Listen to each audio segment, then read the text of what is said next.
Good morning, good morning, good morning. It's already hot, unbearably hot. So it's about 8 a.m. I got Bev's part here, starter solenoid. I'm a little leery that it might not be the right part because the solenoid on the starter here, it feels like it's got screws on the end, but this has nuts that hold it on. So we'll see, I'll get it off. And I think I'm going to take this air plenum off because it's right below that. First, I got to disconnect the positive and get that out of the way.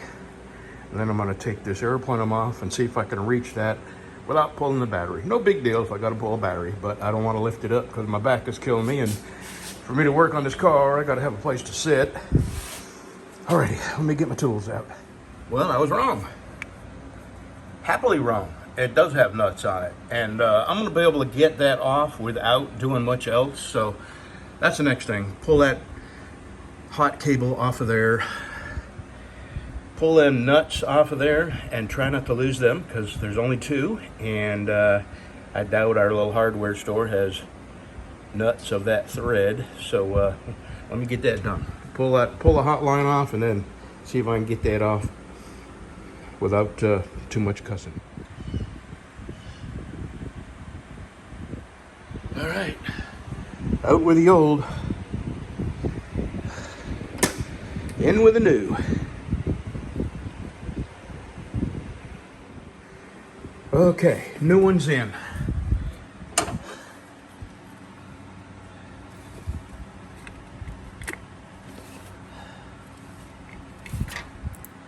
Nuts are tight. I didn't lose anything. All right, let me get these out of the way. And get that battery back in there, and we'll see if this will crank.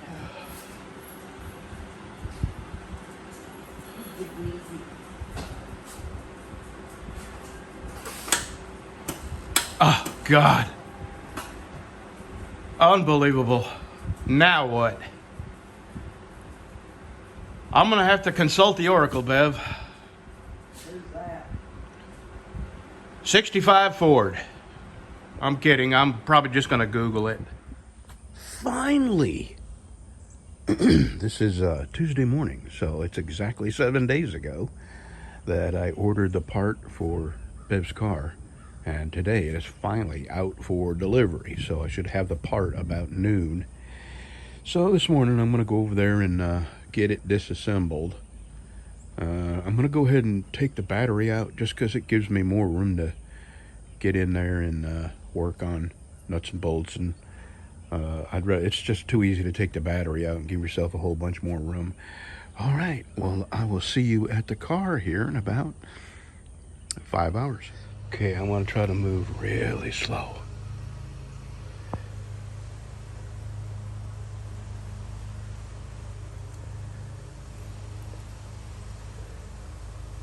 I just love having deer here. And I gotta walk to my garage to get my gator, and I don't want to run the deer off.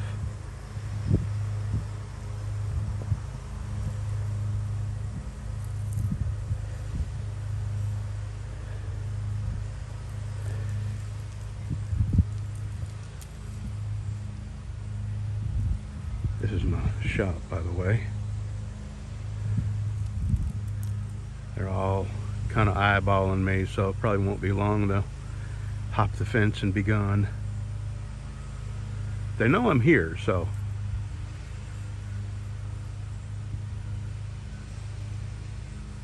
I usually don't see three. I usually just see one or two. Well, I got somebody calling me. Doggone it. Well, that phone call is from the lady at the post office, and I'm afraid, well, she's going to not my post office. See, the package that I mailed to Luxembourg didn't even show leaving our post office here in town. And it says on the package what it is, because I had to fill out a customs form. So I don't use the term custom knives, I use the term cutlery, which is close enough, but it doesn't make the package appear as though it's worth, you know, a high value that somebody would be inclined to bring home with them.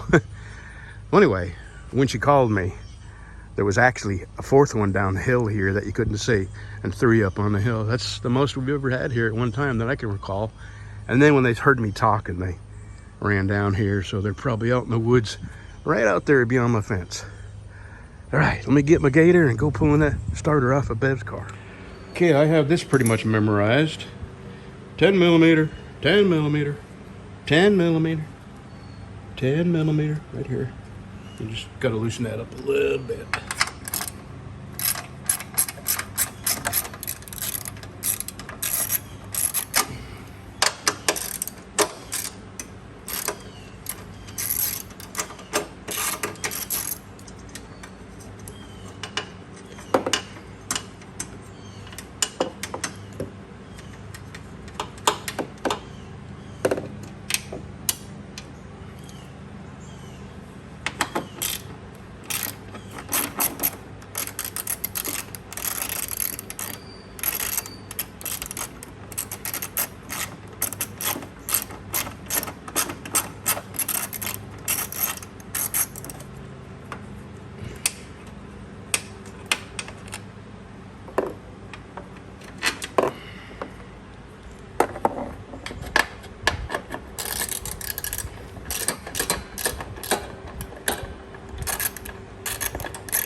The reason I'm not using the socket is because I'll end up dropping it underneath the car, and I'll have to go and look for it. Okie dokie.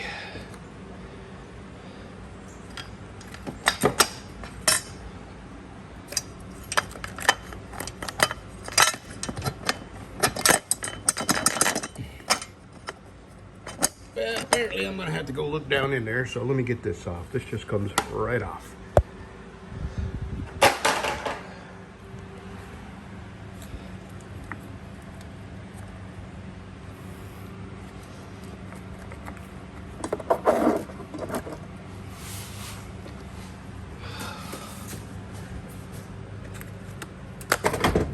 I swear this battery weighs 200 freaking pounds. All right. Now, right down here, and then on the other side, let me get a socket. Here, 1 second. I think this flashlight just about had it. Right there. I gotta get and I'm sure there's one on the other side. Maybe there's 3, I don't know. We'll see. Oh yeah, I think I see the other one.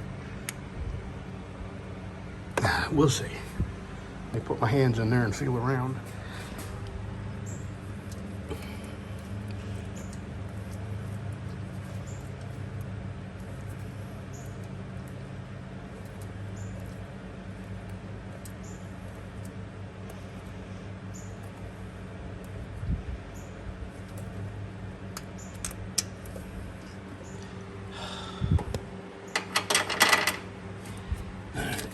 See if I can just pull it out.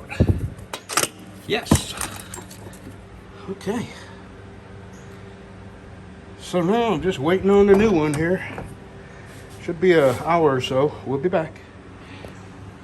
Well, while I'm sitting here waiting, I'm just gonna pull this old, brand new, hasn't even been, it's been connected but not used. This starter solenoid. And mail here? Yes, the mail is here. All right. Boy, he's early. There's a new one. Fixing to get it in. I got the new starter solenoid in the box. I got the old one put back on the old starter. There's a core, $70 core charge on that. And they got a shipping label in there. So I may get that off today. If not, it will be Friday because we got to take Bev to a doctor's appointment on Friday. And tomorrow we're going to ride our motorcycles. And Saturday I'm going to a funeral. Thursday I'm going to work on the fence. Okay, let's get this on. All right, new one is on. I'm going to get the battery in here, get it bolted down, get the air point bolted back in, and see if it'll crank. Okay, fingers crossed.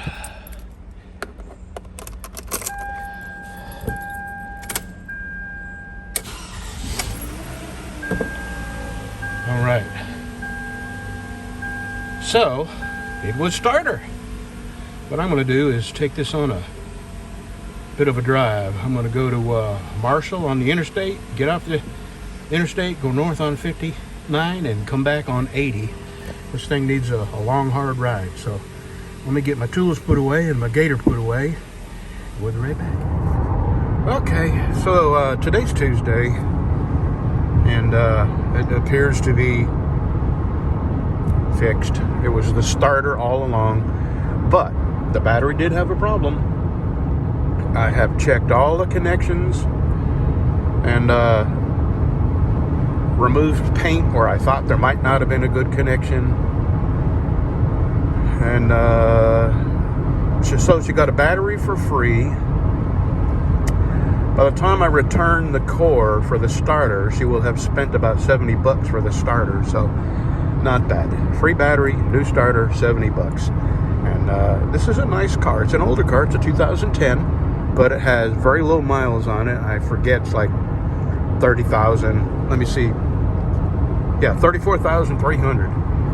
And nice car, comfortable, peppy. My God, you got to be so careful stepping on that gas pedal, because you step on that gas pedal and it wants to throw you into the seat. It's really got some get up and go.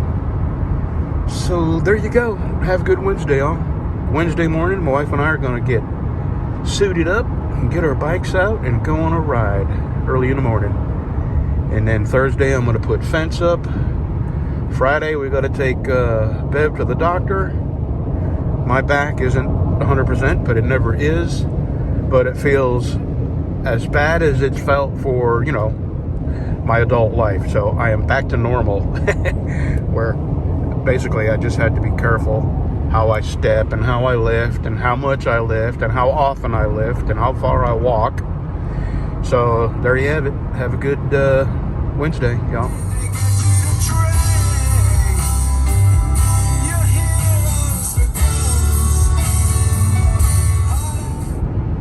Okay, no music. Just sitting here. I came across 20, went north on 59. Now I'm going back to Wascom on 80. But I've just been sitting here thinking about driving and how it just comes so naturally to me. And if I had to, I could drive until I die. It's not even like work. Anyway, just thinking to myself, you ever do something so well and have so much confidence in your ability to do it that there's no doubt in your mind that you could do it, blindfolded or in your sleep or when you're half dead? Just thinking back about the millions and millions and millions of miles my wife and I put on. It was a hard job, but it fit us. It fit our life. It fit our personalities.